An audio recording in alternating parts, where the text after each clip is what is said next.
Welcome back to Top 5 Repairs. If you're getting P0300 random misfire and you have no idea what the problem is, I'm going to tell you guys exactly what the issue is. If you're getting P0300 random misfire codes, that means more than one cylinder is being affected and multiple cylinders are misfiring. The first common problem is going to be caused by a vacuum leak. A vacuum leak can be caused by bad intake manifold gasket. It can be caused by bad brake booster diaphragm. It can be caused by bad throttle body gasket. It can be caused by bad fuel injector seals. It can be caused by bad vacuum hoses. It can be caused by bad PCV hoses, and so on. When you have a vacuum leak, it will definitely cause rough idle, and idle normally improve when you step on the gas pedal. How do you find a vacuum leak? Number one is listen for hissing noise. If you hear hissing noise coming from the engine, then you definitely do have a vacuum leak. Number two is you can also use butane gas, MAP gas, or propane gas and release the gas in the area that you suspect that you might have a vacuum leak. If you hear a change in idle, then you know the vacuum leak is coming from that area.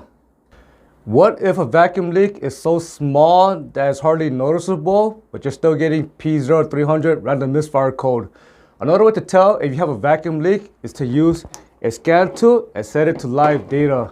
What you want to check is you want to check the short-term fuel trim. If short-term fuel trim is more than 10, then you know you have a vacuum leak. A vacuum leak will cause a lean condition. That is why the short-term fuel trim is greater than 10. It's because the engine control module is trying to enrich the air and fuel mixture.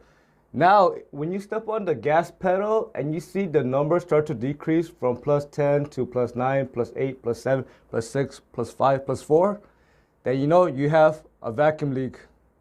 The next reason why you're getting P0300 random misfire code is going to be caused by low fuel pressure. If something is affecting fuel pressure, it's definitely going to affect all cylinders. The first common problem is going to be caused by a bad fuel pressure regulator or a bad fuel pressure sensor. The fuel pressure regulator or fuel pressure sensor is usually mounted on the end of the fuel rail. When that part goes bad, it's going to affect all the fuel injectors. The next likely problem is going to be caused by a failing fuel pump. It doesn't matter if you have a low pressure fuel pump or a high pressure fuel pump. When the fuel pump is failing, it's going to cause low fuel pressure, again triggering that P0300 random misfire code. The next likely problem is going to be caused by bad fuel injectors.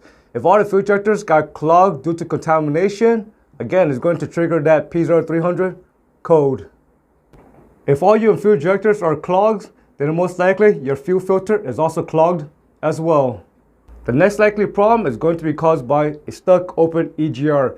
A stuck open EGR will cause a vacuum leak, and this will cause rough idle, poor acceleration, and poor engine performance. The next likely issue is you either have a blown head gasket or your head gasket head bolt came loose. If you have a head gasket issue, it will cause low compression all around, and this will cause random misfire code.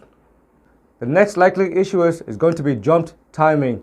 If your timing belt or timing chain jumped caused by a failing hydraulic tensioner, this will cause low compression because the intake and exhaust valves are not opening and closing at the correct time. So again, it's going to trigger P0300 random misfire code. The next likely issue is going to be caused by a spark plug issue or an ignition coil issue. Multiple spark plugs and ignition coil must fail in order to trigger that P0300 code. And the most likely issue is going to be caused by engine oil getting on the ignition coil and on the ceramic part of the spark plug. The most likely problem is going to be caused by a bad spark plug tube seal. And lastly, you probably have a bad engine. You probably have bad piston rings, bad cylinder walls, bad engine bearings, and so on. I hope you found this lesson informative. As always, thank you for watching and subscribe to Top 5 Repairs.